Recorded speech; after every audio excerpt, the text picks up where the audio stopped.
Hello viewers, welcome to filmi craft. நான் உங்கள் Arun.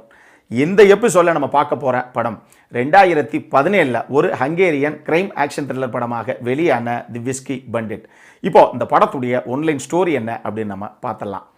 Hungarian police department எந்த அளவுக்கு திங்க் பண்ணுறாங்களோ அதை விட ஒருபடி மேலே திங்க் பண்ணக்கூடிய ஹங்கேரியை சேர்ந்த ஒரு மிகப்பெரிய வங்கி கொள்ளைக்காரன், அவனுடைய வாழ்க்கை வரலாறு தான் இந்த படத்துடைய ஒன்லைன் ஸ்டோரியை. இப்போது இந்த படத்துடைய டீட்டெயில் ரிவ்யூக்கு போகலாம். முதல்ல இந்த படத்துடைய கதை என்ன அப்படின்னு இங்கே நம்ம பார்த்துருவோம். படத்தில் நம்ம கதாநாயகனுடைய பேர் அட்டில்லா ஆம்ப்ரூஸ். யாருங்க இந்த அட்டில்லா ஆம்ப்ரூஸ் அப்படின்னு கேட்டிங்கன்னா, ஹங்கேரியை சேர்ந்த ஒரு மிகப்பெரிய வங்கி கொலைகாரன். ஆனால் ஹங்கேரி மக்களை பொறுத்தளவுக்கு அவன் ஒரு நவீன ராபின்ஹுட் அப்படின்னு அழைக்கப்பட்டான். அப்படி ஒரு திருடன் இவர் தான் நம்ம படத்துடைய கதாநாயகன். இப்போ நான் சொன்ன இந்த அட்டில்லா ஆம்ப்ரூஸ் அப்படிங்கிற அந்த வங்கி கொள்ளைக்காரனுடைய உண்மையான வாழ்க்கை வரலாறுலேருந்து தழுவி எடுக்கப்பட்டது தான் இந்த படம். இதையும் நான் கிளியராக சொல்லிடுறேன்.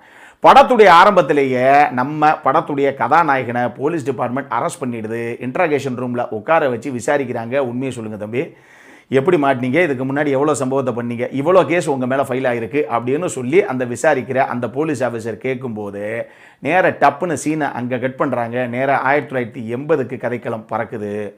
அப்போ நம்ம கதாநாயகன் ரொம்ப சின்ன பையன், அதாவது ஒரு 8-9 வயசு இருக்கக்கூடிய ஒரு பையன் தான். அப்பயே இந்த பையனுக்கு அப்பா அம்மா அப்படிங்கிறது யாரும் கிடையாது, எல்லாரும் இவனை விட்டுட்டு போயிட்டாங்க. பாட்டியுடைய அரவணைப்பிலேயே வளரக்கூடிய ஒரு சின்ன பையன். ஆனால் இவனுக்கு மனசில் ஒரு மிகப்பெரிய ஆசை. அது என்ன அப்படின்னா, ஒரு ஐஸ் ஹாக்கி பிளேயராக நம்ம ஆகணும் ஃப்யூச்சரில் அப்படிங்கிறது இவனுக்கு ஒரு ஆசை. ஆனால் இவன் பிறந்து வளர்ந்தது எல்லாமே டிரான்சில்வேனியாவில். இங்கே ஒன்றுமே பண்ண முடியாது. அதனால் இங்கேருந்து எப்படியாவது கள்ளத்தனமாவது நம்ம ஹங்கேரிக்கு போயிடணும் அப்படிங்கிற முயற்சியில் இறங்குறான். எப்படி அப்படின்னா, உள்ள இந்த கள்ள ட்ரெயின் ஏறுவாங்க இல்லையா, இது கள்ள ரயில் ஏறுற கதை கிடையாது. அப்படி போகக்கூடிய ஒரு ரயிலில் கீழே அடியில் படுத்துக்கிட்டே இவனுடைய வயிற்ற மேலே வண்டியில் கட்டிக்கிட்டு அப்படியே தொங்கிக்கிட்டு அந்த ட்ரெயின் டிரான்சில்வேனியாவிலேருந்து ஹங்கேரிக்கு போகுது. அடியிலேயே கள்ளத்தனமாகவே ஹங்கேரிக்கு போய் இறங்கிடுறாப்புல. அதுக்கப்புறம் வாழ்க்கை போன வழியிலலாம் நமக்கு என்னன்னு வாழ்கிறான். ஆனால் அங்கே இருக்கக்கூடிய ஒரு ஐஸ் ஹாக்கி டீமு, அந்த ஐஸ் ஹாக்கி டீமில் கோலியாகவும் உள்ள கடைசியாக சேர்ந்துடுறான். அங்கேயும் ஒரு நல்ல பிளேயராக இருக்கிறான் அப்படின்னு வச்சுக்கோங்களேன். ஆனால் வாழ்க்கையுடைய பிடியில் இவனால் மாட்டிக்கிட்டு ஒன்றுமே பண்ண முடியலை. எக்கச்சக்கமான பண கஷ்டம். மனுஷன் பணத்துக்கு கொடுக்குற மரியாதையை வேறு எதுக்குமே கொடுக்கறது கிடையாது. பணம் இல்லாதவன் எல்லாருமே இந்த உலகத்தில் பிணம்தான் அப்படிங்கிறத புரிஞ்சுக்கிறான். இப்படி இருக்கிற தருணத்தில் கஷ்டங்கள் அதிகரிச்சுக்கிட்டே போகுது. ஏதாவது ஒரு பக்கத்தில் ஒரு விஷயத்தை முடிச்சாகணுங்கிற இக்கட்டான சூழ்நிலை இவனுக்கு. அதே நேரத்தில் நம்ம கிட்டத்தட்ட கள்ளத்தனமாகத்தான் ஏறி ஹங்கேரிக்கு வந்திருக்கோம். இப்போ எப்படியாவது உண்மையாகவே ஹங்கேரியுடைய சிட்டிசன்ஷிப்பை நம்ம வாங்கிடணும் அப்படிங்கிறதுக்காக அங்கே இருக்கக்கூடிய ஒரு ஊழலான ஒரு அரசாங்க அதிகாரி, அவர்கிட்ட பாதி காசை கொடுத்து எப்படியாவது எனக்கு ஹங்கேரியுடைய சிட்டிசன்ஷிப்பை வாங்கி கொடுத்துருங்கன்னு சொல்லி அதுக்கு ஏற்ற காசையும் பாதி கொடுக்குறான். முடிச்சுட்டு மீதி பணத்தை வாங்கிக்கங்க அப்படின்னு சொல்கிறான். மீதி பணத்துக்கு இவன்ட்டு ஏது காசு? அப்படி இருக்கிற நிலமையில் இவனுக்கு மைண்டில் வந்துட்டு போகிறது ஒரே ஒரு விஷயந்தான், பணம் இம்புட்டு தேவைன்னா வேறு வழியே கிடையாது, கொள்ளையடிச்சா தான் பணம் கிடைக்கும் அப்படிங்கிற ஒரு லெவலுக்கு வந்து ஒரு துப்பாக்கியை மட்டும் கையில் எடுத்துக்கிட்டு ஒரு கூலிங் கிளாஸையும் ஒரு லெதர் ஜாக்கெட்டையும் மாட்டிக்கிட்டு ஒரு சின்ன பேங்க்கு, அந்த பேங்க்கில் மொத்தமே ஒரு 3-4 பேர் தான் வேலை வைப்பாங்கன்னு வச்சுக்கோங்களேன், ஒரு சின்ன பிரான்ச்சு, அதில் இருக்க அந்த இடம், அங்கே போய் டப்புன்னு யாரும் எதிர்பார்க்காத தருணத்தில் உள்ளே இறங்கி கன் பாயிண்டில் இப்போ இருக்கிற பணத்தை எல்லாத்தையும் உள்ளே எடுத்து என் பேக்கில் போடு அப்படின்னு சொல்லி கிடைச்ச பணம் எல்லாத்தையும் அந்த கேஷியர் கவுண்டரில் ட்ராயரில் என்ன இருக்குமோ எல்லாத்தையும் தூக்கி உள்ளே போட்டுக்கிட்டு அடுத்த ஒரு நிமிஷத்தில் சிட்டாக பறந்து போயிடுறான். ஆனால் இன்ஃபர்மேஷன் போலீஸுக்கு போய் அவங்க வர்றதுக்கே ரொம்ப டைம் ஆகிடுது. இதனால் பயபுள்ளைக்கு எந்த பிரச்சனையுமே அந்த கொள்ளையில் வரலை. இப்படி பண தேவைக்காக பேங்கை போய் கொள்ளையடிக்க ஆரம்பித்த இந்த அட்டில்லா எப்படி ஹங்கேரியுடைய ராபின்ஹுட்டாக மாறினா அப்படிங்கிறது தான் இந்த படத்துடைய மொத்த கதையை. இந்த படத்தை பொறுத்தளவுக்கு எனக்கு ரொம்ப ரொம்ப பிடிச்ச விஷயங்கள் என்ன அப்படின்னா, இந்த கதையை அவங்க நரேட் பண்ண விதம். பொதுவாகவே ஒரு ரியல் லைஃப் கேரக்டர் அதனுடைய அந்த லைஃப்லேருந்து இங்கே இன்ஸ்பயர் ஆகி அந்த கதையை பேஸ் பண்ணி படமாக்குறது பிரச்சனை கிடையாது. ஆனால் அந்த கதையை எந்த அளவுக்கு சுவாரஸ்யமாக நீங்கள் ப்ரெசென்ட் பண்ணுறீங்க அப்படிங்கிற விஷயத்தில் தான் இருக்குது. இந்த படத்துடைய இயக்குனரான நிம்ராட் அண்டல் நிச்சயமாக அவருக்கு ஒரு பாராட்டு. அட்டகாசமாக அந்த படத்தை அவர் ப்ரெசென்ட் பண்ணியிருக்காரு. இந்த கதை ஸ்டார்டிங்லேருந்து எண்டிங் வரைக்கும் எங்கேயுமே உங்களுக்கு பெரிய அளவில் போர் அடிக்காது. அவ்வளவு சுவாரஸ்யமான ஒரு கதை. எனக்கு ரொம்ப ரொம்ப பிடிச்ச ஒரு படம் இது. இந்த படத்தை பொறுத்தளவுக்கு இதில் ஒரு அழகான ஒரு ஃபேமிலி ட்ராமா மாதிரி ஒரு சில சீக்வன்ஸும் இருக்கும், ஒரு அழகான ரொமான்டிக் போர்ஷனும் லைட்டாக உள்ளே இருக்கும், கிரைம் ஆக்ஷன் பேக்கடாக உள்ள இவர் எப்பெல்லாம் சம்பவம் பண்ணுறதுக்கு பேங்க்கில் இறங்குறாப்புலையோ அத்தனை வங்கி கொள்ளையை பண்ணியிருக்காப்புல நம்மால். அதிகமாக பேசி நான் அந்த கதையை ரிவீல் பண்ண விரும்பலை, நீங்கள் ரொம்ப இன்ட்ரெஸ்டிங்காக எதுவும் தெரியாமையே பாருங்கள், அப்போ தான் உங்களுக்கு அது நல்லா இருக்கும். ஸோ அந்தளவுக்கு தரமாக இந்த கதையை நரேட் பண்ணியிருக்காங்க, எல்லா எலமெண்ட்ஸுமே கம்பைண்டாக இந்த கதைக்குள்ளே இருக்குது.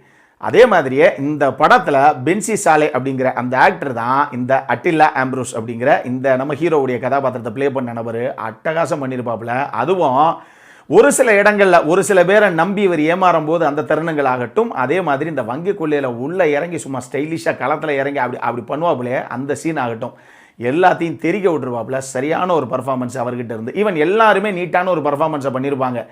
அது கதாநாயகிக்கு ஒரு சின்ன கதாபாத்திரம் தான், அவங்களும் நீட்டாக பண்ணியிருப்பாங்க.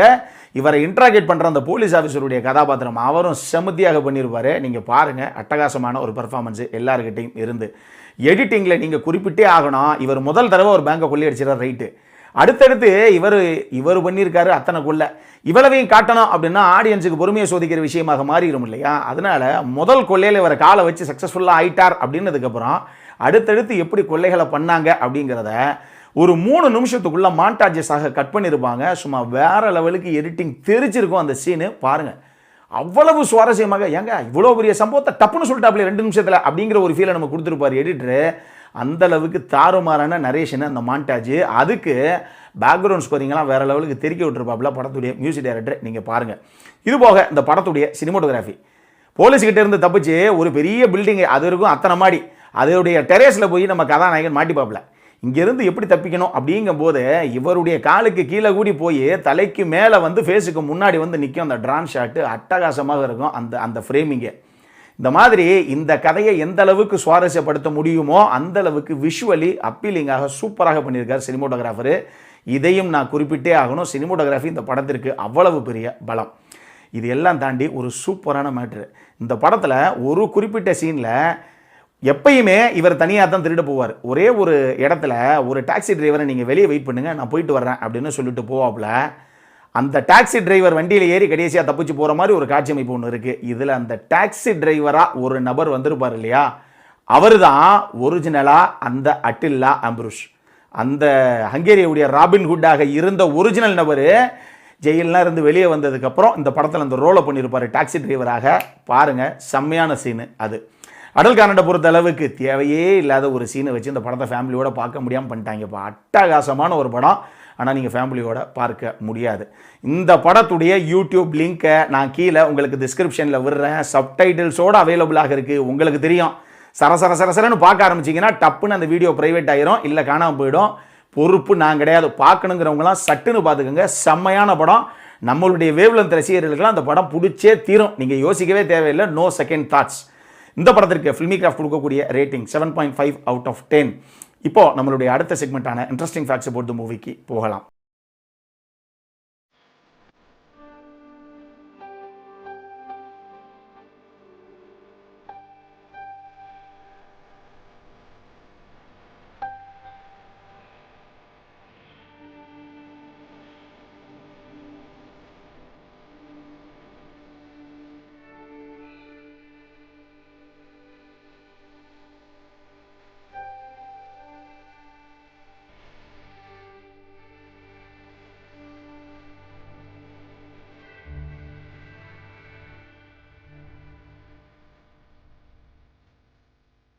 இந்த வீடியோ பிடிச்சிருந்தது அப்படின்னா லைக் பண்ணுங்கள், உங்கள் ஃபேமிலி அண்ட் ஃப்ரெண்ட்ஸ் எல்லாருக்கும் ஷேர் பண்ணுங்கள்.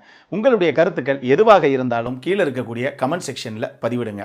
வீடியோவை க்ளோஸ் பண்ணுறதுக்கு முன்னாடி மறக்காமல் நம்ம சேனலுக்கு சப்ஸ்கிரைபும் பண்ணுங்கள். அப்போ பக்கத்தில் இருக்கக்கூடிய நோட்டிஃபிகேஷன் பெல் ஐக்கானையும் கிளிக் பண்ணிவிடுங்க. அப்போ தான் எங்களுடைய வீடியோஸ் எல்லாம் உங்களை ஆன் டைம் வந்து சேரும். இதே மாதிரி இன்னொரு வீடியோவோட அடுத்த முறை உங்களை சந்திக்கிற வரைக்கும் it is Arun signing off. By.